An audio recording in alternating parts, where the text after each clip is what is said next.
Joe had asked Roy about last year's game at Georgia Tech, and after that game he talked about he thought the team took too many outside shots early against that zone.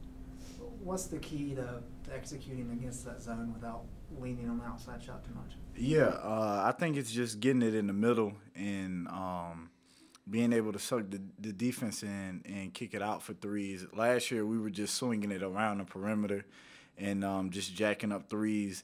And then towards the end of the game, once we started getting it inside, the threes started to come more and were easier to get. So I think that just instead of starting from the outside, we need to just do a good job of being able to attack right there in the middle around the ACC and get the ball inside and not just settle for threes, because you can kind of, play yourself out of the game when you're sitting there. Even though they're wide open, sometimes you can just settle and you just shoot yourself right out the game. So I think early on we'll put a lot of emphasis on just trying to get the ball right there in the middle. I assume that's both passing into the high post and dribble. Yeah, whether it's pass or dribble, that's something that we work on in practice each and every day. And that's one of the quotes that Coach always put on the practice plan is either get the ball inside by pass or dribble. So if we can do that, that'll play right into what we want to do. We just don't want to settle for threes and kind of shoot ourselves out of the game like we did last year.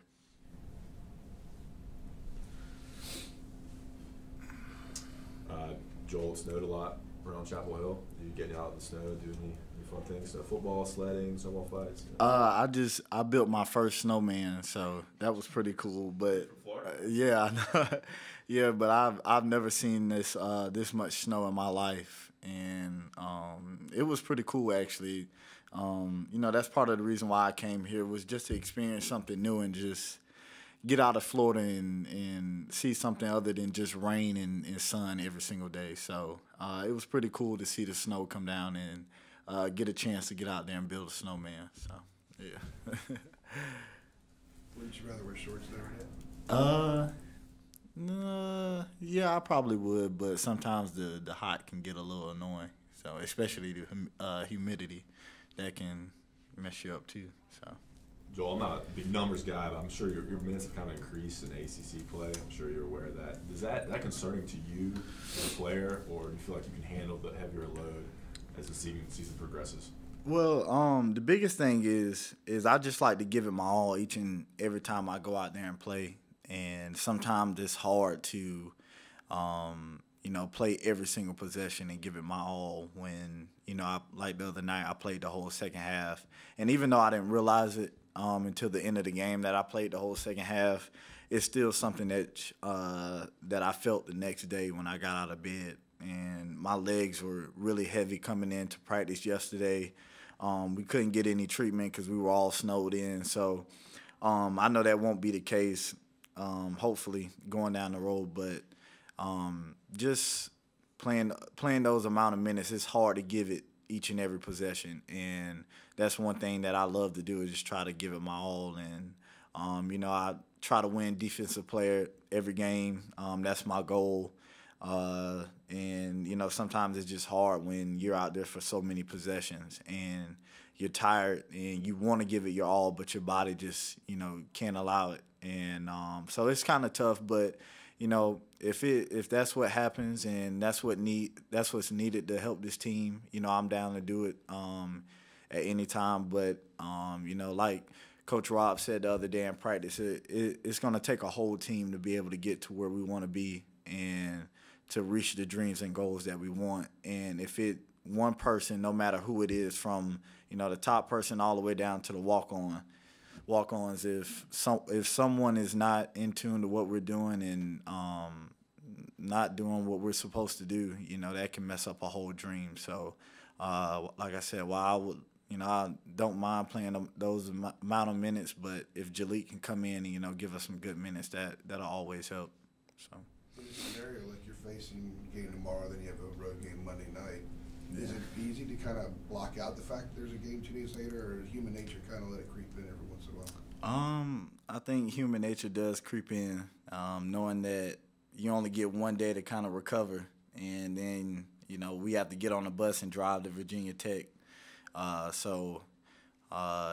tough, but just a part of the ACC play, and That's what Coach said at the beginning of the year was, anybody can come into the beginning of the year and be hype about the season and have all the energy in the world the first couple of weeks, but it's about what you're going to do later down when we get deep into ACC play and having all these games up under our belts. That's when it's going to count, and the person who has the most energy and can recover fast and be ready to play the next game, those are the teams that are going to be successful. So while, we have a game coming up Monday after tomorrow's game, we just have to still continue to bring the same energy no matter how we feel. So.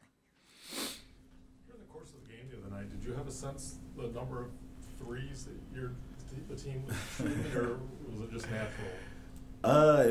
It was kind of natural. I know that at the beginning of the game that we took a lot of threes, but I was just talking to Kirsch and Coach out there in the hallway. I didn't know we took more threes than twos in the game, and so Coach just told me that you guys can get ready to see me post up a little bit so we can get some more twos. But but I didn't realize it at the time. But